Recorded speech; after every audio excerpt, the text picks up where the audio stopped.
बहुत कुछ मुझे 1 साल से जुड़ गई हूँ इसमें, लेकिन फिर भी बहुत मदद मिल रहा है। मुझे आशा है कि आगे भी मदद मिलेगा। बहुत बहुत धन्यवाद।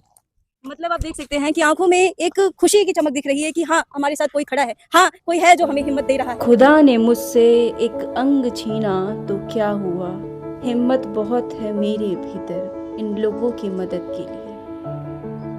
पैर नहीं और हाथ नहीं तो क्या हुआ, कुछ लोग तो हिमालय चढ़े हैं तिरंगा लिए। एक अंग नहीं है मेरे पास तो क्या हुआ, पर हिम्मत बहुत है मेरे भीतर इन लोगों के लिए।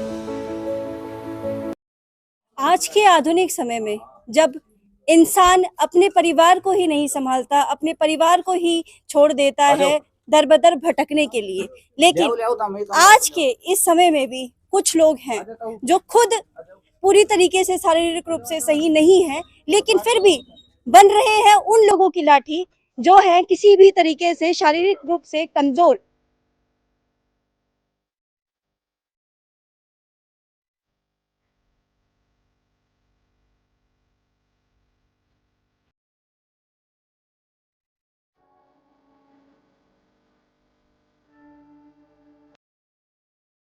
आज हम मौजूद हैं हिसार के 7 रोड में, जहां पर दिव्यांग परिषद ट्रस्ट आश्रम कर रहा है कई सारे दिव्यांगों की मदद।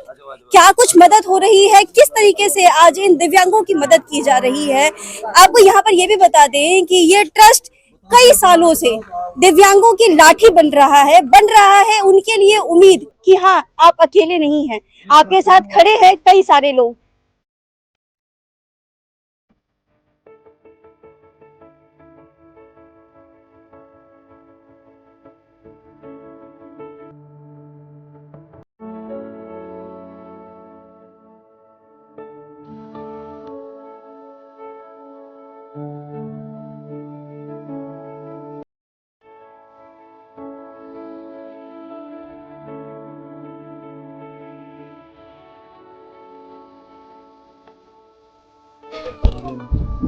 सबसे पहले हम आपकी बात कराते हैं सनी शर्मा जी से, जो कि इस ट्रस्ट को चलाने का काम कर रहे हैं। नमस्कार सर। नमस्कार जी। आज के समय में जब लोग अपने हाथ खींचते हैं हर तरीके की मदद से, बल्कि जो कर भी रहे हैं काम उनको भी पीछे हटाते हैं, आपको कैसे प्रेरणा मिली इस कार्य को करने की? देखिए, मैं और ये जो मेरे साथी उदयपाल है, हम पिछले 6-7 साल से इकट्ठे रहते हैं। और जैसे हम बाहर जाते थे, कैंपों के अंदर जाते थे, रोडवेज की जो जैसे बसों में देखते थे, तो जो दिव्यांग की ना बड़ी दयनीय स्थिति थी, हमने देख के ख्याल आया भाई सबके जो स्थिति है वो एक सी नहीं होती, लेकिन जो गरीब लोग हैं, जो अपने साथी हैं, उनकी हम एक मदद करने की शुरुआत करते हैं। तो हमने बातों बातों में जैसे हमने ये शुरुआत की थी, और आज जैसे बाबा श्याम की दया से जो हम इनके ये जो कंबल वगैरह है, राशन वगैरह है, ये हम दे पाते हैं इनके लिए। तो ये प्रेरणा वहीं से मिली हमने। जी। मानव दिव्यांग आश्रम को चलाते हुए आपको कितने साल हो गए हैं?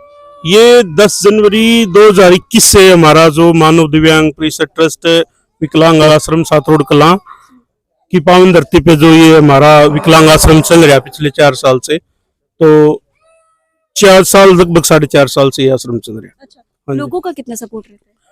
लोगों का बहुत सपोर्ट रहता है, बहुत ज्यादा सपोर्ट रहता है। मेरे जो गांव राम हैं और साथी हैं, जैसे भाई सुरेश पुनिया जी हैं, बजरंग मंडल के प्रधान हैं, डॉक्टर नरेश अरोड़ा जी हैं, और तो नाम तो देखो मैं बताऊंगा तो बहुत लंबी लिस्ट हो जाएगी, लेकिन मेरे गांव राम का बहुत सपोर्ट है। जैसा कि हम देख सकते हैं कि आप खुद दिव्यांग हैं, लेकिन आप ये बहुत बड़ी उम्मीद है, बहुत लोगों के लिए आप एक जज्बा, एक साबित करने वाले एक व्यक्ति आप बनते हुए दिख रहे हैं। कैसे ये बहुत बड़ा ये फैसला हो सकता है? नहीं बहन, ऐसे है, मैं अपने आप को पहली बात तो दिव्यांग नहीं मानता। और आप जो ये फोटो में देख रहे हैं, जैसे भाई सुरेश पुनिया जी है, प्रधान जी है हमारे, और भी ऐसी ऐसी मूर्तियां हैं जो जिसके लिए आम लोगों को ना अपॉइंटमेंट लेके मिलना होता है ना, वो मूर्तियां हमारे प्रांगण में आके हमारी सपोर्ट करती है। तो सिस्टर हम दिव्यांग कहाँ हैं? हम दिव्यांग नहीं। मुलाकात कराते हैं एक ऐसे व्यक्ति से जिन्होंने इस दिवाली पर एक बड़ा तोहफा दिया है मानव दिव्यांग विकलांग परिषद को। नमस्कार सर। नमस्कार मैम। सबसे पहले आप अपना नाम बताइए सर। मैं सुरेश पुनिया सातोड़ कला से। हमें पता चला कि आपने इस दिवाली बहुत बड़ा उपहार दिया इस संस्था को, आपने आश्रम दिया, इन लोगों को रहने का एक छत दिया, कैसे उम्मीद मिली, कैसे? 2020 से ही मान के चलो कि ये आश्रम चल रहा था, तो मेरा जुड़ाव है इस आश्रम से। तो कभी राशन के लिए कभी और आते जाते रहते थे। तो मैंने देखा कि वे पिछले 2-3 साल से इन्होंने जैसे पहले एक जगह शिफ्ट थे, फिर उसकी जगह दूसरी जगह शिफ्ट किया, क्योंकि विकलांग आश्रम में पड़ोस में रहने में दिक्कत होती है। और 2 साल पहले चुनाव था पंचायत का, तो मैंने पंचायत का चुनाव लड़ा था। उस टाइम मैंने इनसे प्रॉमिस किया था कि भाई जैसे मैं सरपंच बनता हूँ तो आपको 100 गज का प्लाट दे के मैं आप लोगों का आश्रम बनवाने का काम करूँगा। और इलेक्शन से पहले भी मैंने एक 95 गज का प्लाट इनके लिए लिया था, लेकिन वो साइट जगह इनको पसंद नहीं आई, तो इलेक्शन में हार गया। गांव का पूरा सपोर्ट था। हारने के बाद भी आपने इनकी मदद हाँ, मैं हार गया, इलेक्शन हार गया, लेकिन जैसे भी कुछ भी ये लगा कि चलो किस्मत में नहीं है, जैसे भी है, बाकी परिवार का गांव का पूरा सपोर्ट था। और हारने के बावजूद मेरे दिमाग में फिर भी था कि हाँ, इनको आश्रम की जगह मिलनी चाहिए। सारा परिवार ही है मेरा, तो जहाँ हम उठते बैठते हैं घर भाई टोटली मान के चलो परिवार के साथ तो जाके सोने का ही काम ज़्यादा होता है, बाकी तो सारा दिन बाहर ही हैं। और जैसे ये तो आश्रम है, हर महीने 15वें दिन यहाँ आना होता है, इनके साथ मिलना होता है, कभी कोई राशन बंटवा रहा है, कभी कोई बंटवा रहा है, तो ये अलग नहीं है, परिवार का ही हिस्सा है। मंडल सातरोड़ कला प्रधान शमशेर पुनिया। ये मानव आश्रम जो दिव्यांग आश्रम है, ये किस किस तरीके की मदद करता है दिव्यांग लोग? ये तो जी बहुत अच्छा कार्य कर रहे हैं जी, इनकी तो जितनी भी तारीफ की जाए वो बहुत कम है जी। जी ठान रखा अभी जो कुछ भी जितनी भी मदद होगी हम इन विकलांग भाइयों की हर संभव मदद करेंगे जी। यहाँ हम तो जी 4 साल से इस ट्रस्ट के माध्यम से रोजगार से लेके और उसकी मतलब बुरी ज़्यादा कंडीशन वाले लोग देखे हमने, मतलब उन लोगों के लिए भी हमने 400 500 रुपये उन घर वालों को बना रखे हैं। भाई 500 रुपये ट्रस्ट की तरफ से आपको मिलेंगे। इसका जो नहाने धोने का जो प्रोग्राम है वो आप चाव से करो। तो मतलब क्या होता है, जैसे मैं दिव्यांग हूँ, दोनों पैरों से हूँ, मेरी भाभी अगर मेरा कोई काम कर रही है उसमें क्या होता है वो संकोच के साथ करेगी। भाई इसकी रोजाना का टट्टी साफ करना पड़ता है, पेशाब साफ करना पड़ता है। हम नीचे से भी उनको उठाने का काम करा है इस ट्रस्ट ने, कि हमें जिस विकलांग को इस प्रकार की स्थिति में देखते हैं ना, तो उसको राशन पानी तो आजकल मतलब सरकार भी काफी दे रही है, और भी मतलब जितना भी हमसे सहयोग होता है, तो हम 500 रुपये उसके घर में जैसे उसका कुछ बता देता है हमें, भाई मेरी भाभी मेरा काम कर रही है, तो हम उस भाभी को कोई गिफ्ट वगैरह या फिर उसको 500 रुपये, उसको महसूस नहीं होने देते कि तेरा ये जेठ या तेरा देवर ये विकलांग और तू इसकी टट्टी वगैरह साफ कर रहा है। तो ये सन्नी भाई साहब को देखा ना, जब जैसे गाड़ी वहां लगी, यहाँ से मतलब दोनों पांव से घिसर के चल सकते हैं, मतलब जमीन पे चल सकते हैं। सन्नी भाई साहब ऐसे तो चल नहीं सकते। खुद दिव्यांग है लेकिन फिर भी कितने लोगों हाँ, के लिए वो इनकी सहारा तरफ देखा ना, इनकी तरफ देखा, अरे बाप रे, इसी हाल में ये सेवा करने के लिए आए हैं, मतलब वो चंभित रहेगी उस दिन लोगों के। की ऐसी प्रतिक्रिया। हाँ, ऐसी प्रतिक्रिया होती। तो हमने ट्रस्ट में जैसे व्हील चेयर है, ट्राईसाइकिल है, किसी विकलांग के पास मतलब राशन पानी का खर्च नहीं चला पाते, या उनके घर वाले भाई होते हैं, चाचा ताऊ, माँ होती है, तब तक तो ठीक है, लेकिन उसके बाद मुश्किल हो जाता है विकलांग को जिंदगी बिताना। तो ऐसा फील हुआ कि लोग हमें मदद नहीं कर रहे, हमें छोड़ देना चाहिए, हमें अब नहीं करना चाहिए, कभी ऐसा फील हुआ? ऐसा फील हुआ, लेकिन मेरी माँ ने अपने नाम पे लोन उठाया और मेरे को पैसे थमा दिए। मेरे आंखों में पानी आ गया कि ले तू हार मत मान, तू मेरा वो बेटा है, मैंने हीरा समझ के तेरे को जन्म दिया, विकलांग है तो क्या बात होगी, तेरे अंदर इतनी बुद्धि है। इसी प्रकार का कोई विकलांग मिल जाए, जैसे अब सरकारी हॉस्पिटल से फोन आ जाए कोई विकलांग है लेके जाना है, तो हम उसके पास वहां पहुंचेंगे, उसको लेके आएंगे जैसे भी। आंख में आंसू भर जाते हैं इन लोगों की हालत देखकर। ऐसे में इस तरीके की संस्था बन रही है उम्मीद, बन रहा है सहारा। और हम आपकी बात कराएंगे उन लोगों से जिनकी मदद करते आ रहे हैं ये संस्था। नमस्कार, आपको कंबल दिया गया, इससे पहले भी आपकी मदद की गई, क्या कहना चाहेंगे आप? बहुत बहुत धन्यवाद।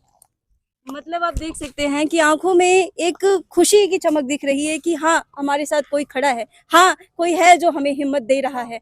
और भी लोग हमारे साथ मौजूद हैं। नमस्कार। नमस्ते। क्या किस तरीके की मदद आपको मिलती है? बहुत कुछ, मुझे 1 साल से जुड़ गई हूँ इसमें, लेकिन फिर भी बहुत मदद मिल रहा है। मुझे आशा है कि आगे भी मदद मिलेगा। मतलब आंखें नम हैं, लेकिन उम्मीद भरपूर है कि जो मदद है उसका सिलसिला नहीं रुकेगा। ये जो सिलसिला है, जो कारवां शुरू हुआ है, ये कारवां रुकेगा नहीं, यूं ही बढ़ता रहेगा। ऐसे लोग अगर और आप लोगों से जुड़ना चाहे तो वो कैसे आपसे जुड़ सकते हैं? देखो जैसे कि जी अब आप मेरे से मिले, मेरे और साथी हैं, मैं उनको बताऊंगा, फिर वो आगे बताएंगे, यानी एक चैन सिस्टम में चलता है भाई, एक दूसरे को बताते हैं, ऐसे जुड़ते चलते हैं। और कई बार क्या होता है भी, हर गांव में किसी न किसी की जानकारी होती है, तो वो बताते भाई मेरे आस पड़ोस में ऐसे दिव्यांग हैं, परेशान हैं भाई, दुखी हैं भाई, उसको भाई खाने पीने का सामान की आवश्यकता है, तो वो करते हैं, तो फिर हम वहाँ जाके मदद करते हैं। आप देख लो कितने बैठे हैं, और कुछ तो आए भी नहीं है, और बाहर के लोग भी काफी जुड़े हुए हैं। बाहर के लोग भी जुड़े हैं बाहर के लोग, हाँ जी, बहुत मदद कर रहे हैं जी, बहुत बढ़िया काम कर रहे हैं, हम तो इनके साथ हैं। आप लोग किस तरीके से सपोर्ट करते हैं? हम तो जी जैसा भी होता है हमारे, हम छोटी मंडली है हमारी, भजन मंडल, जितना भी सहयोग होता है हम पूरे तन मन धन से इनके साथ हैं। गाँव हम तो गुजारिश करते हैं हाथ जोड़कर जी, इनकी मदद करें जैसे तैसे। अभी जैसे इन आश्रम की जगह मिली है, डॉक्टर साहब ने दी है, तो हम तो उम्मीद करते हैं, सबसे हाथ जोड़ गुजारिश करते हैं कि इनकी मदद करें। किसी एक इकट्ठा हो, कोई 1000 ईंट हो, 500 ईंट हो, 100 रुपये हो, 200 रुपये हो, जैसे तैसे इनकी मदद करें, ताकि इनका आश्रम बन जाए। और जैसे आप देख लो जी, विकलांग इनकी हालत नाजुक है जी, विकलांग को मतलब ऐसा है, माँ बाप भी घर से निकाल देते हैं। दूसरी बात, इनके पास अभी आश्रम नहीं था, तो यहाँ कम बंदे हैं, आश्रम बढ़ने के बाद देखना वहाँ मतलब हजारों लोग हो जाएंगे। मतलब ये बस शुरुआत है, कारवा बहुत लंबा चलेगा जी। बहुत नेक काम है। आप लोग भी इस नेक काम में जुड़े और सहयोग करें उन लोगों का जिनका सहयोग करने से लोग पीछे हटते हैं, जिनको लोग समझने लगते हैं बोझ। आप साथ हैं उन लोगों की मदद करने के लिए। हम इनका कांटेक्ट नंबर ऊपर लिख देंगे, और आप जिस भी तरीके से, जिस भी राशि में इनकी मदद करना चाहते हैं, जरूर करिए। चलिए, आज के लिए इतना ही। मैं आकांक्षा गुप्ता, मिलते हैं अगले कार्यक्रम में। नमस्कार।